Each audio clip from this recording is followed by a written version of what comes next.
મારા સ્માર્ટ બાળકો કેમ છો? મજામાં છો ને? શું કરો છો ઘરે? ભણવાનું ચાલુ કરી દીધું? હવે તો લાઈનમાં આવી ગયા છો, એટલે કે ભણવાનું ને લખવાનું જાતે ચાલુ કરી દીધું છે ને? સરસ. ઓકે, ખૂબ સરસ હો. ચલો આજે આપણે આગળ વધીએ. આપણે ગયા સેશનમાં શું જોયેલું? 10મા નંબરનું ચેપ્ટર કયું હતું? શૂન્ય. ઓકે, તેના પછી ભવિષ્યકાળ ગ્રામર પણ જોયેલું ને, વ્યાકરણ. આજે આપણે 11મા નંબરનું ચેપ્ટર એટલે કે પાઠ 11 કવિ સમ્રાટ રવિન્દ્રનાથ ટાગોર. ઓકે, તેમના જીવન વિશે આજે આપણે જોઈશું. ઓકે, તે કેવા હતા, તેમનું જીવન કેવી રીતે પસાર થયું, તેમને શું ગમતું હતું, શું નહીં, તેમણે તેમના જીવનમાં શું કરેલું, તે આપણે આજે જોઈશું આ પાઠમાં. ઓકે, ચાલો. તો કવિ સમ્રાટ રવિન્દ્રનાથ ટાગોર. બાળકો, આ શું છે? જન ગણ મન અધિનાયક જય હે ભારત ભાગ્ય વિધાતા. આ શું છે? ખબર છે ને? પ્રેયર પછી આપણે આ ગાઈએ છીએ ને? યાદ છે તમને? ઓકે, તો આ શું છે? આપણું રાષ્ટ્રગીત છે બાળકો. કયું? જન ગણ મન અધિનાયક જય હે ભારત ભાગ્ય વિધાતા. છે ને? તો આપણે હંમેશા આ ગાઈએ જ છીએ. આ આપણું રાષ્ટ્રગીત છે. તેના કવિ કોણ છે? આ તો બધાને ખબર છે. કવિ રવિન્દ્રનાથ ટાગોર છે. તે ક્યાંના હતા? બંગાળાના હતા. તેમને તેમના ગીતાંજલિ કાવ્ય સંગ્રહ, તેમને એક કાવ્ય આપેલું છે. કયું? ગીતાંજલિ કાવ્ય સંગ્રહ આપેલું છે. તો એ ગીતાંજલિ કાવ્ય સંગ્રહ માટે નોબેલ પારિતોષિક મળ્યું હતું. બધાને નોબેલ પુરસ્કાર મળે છે ને? તો આમને નોબેલ પારિતોષિક મળ્યું હતું. સમગ્ર જગત તેમને કવિ સમ્રાટ તરીકે ઓળખે છે. રવિન્દ્રનાથ ટાગોરને કેવી રીતે? કવિ સમ્રાટ કહીને ઓળખે છે.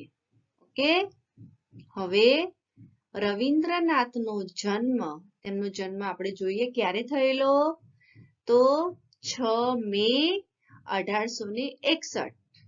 6 મે 1861 1861 ના રોજ કલકત્તાના એક શ્રીમંત કુટુંબમાં થયેલું હતું. ધનવાન કુટુંબમાં થયેલું હતું. તેમના પિતાજી મોટા જમીનદાર હતા. તેમનું ઘર એક ભવ્ય મહેલ જેવું લાગતું હતું, કેમ કે એ તો ધનવાન હતા, ખૂબ પૈસા હતા એમની જોડે. તો તેમનું ઘર તો મહેલ જેવું હશે જ ને. તો તેમના પિતાજી જમીનદાર હતા અને તેમનું ઘર એક ભવ્ય મહેલ જેવું લાગતું હતું. તેમના ઘરમાં મોટા મોટા ઓરડા, જે રૂમ જે હતા ને બધા, એ મોટા મોટા હતા. પછી ચોક અને ઊંચા ઊંચા મિનારા હતા.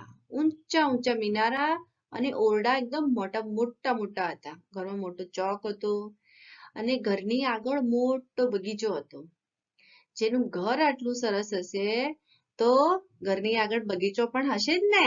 તો એ ઘરની આગળ મોટો ગાર્ડન, બગીચો હતો. હવે નાના રવિ મા બાપને ખૂબ વહાલા હતા. જ્યારે રવિ નાના હતા ને, રવિન્દ્રનાથ, તો મા બાપને ખૂબ વહાલા હતા. તમે પણ તમારા મા બાપને વહાલા છો ને? એવી જ રીતે રવિ પણ પોતાના મા બાપને ખૂબ વહાલા હતા, પ્રિય હતા. નાના રવિને પોતાને ઘરમાં પુરાઈ રહેવું ગમતું નહીં અને તેથી ક્યારેક બહાર ક્યાં જતા? ફરવા જતા હતા.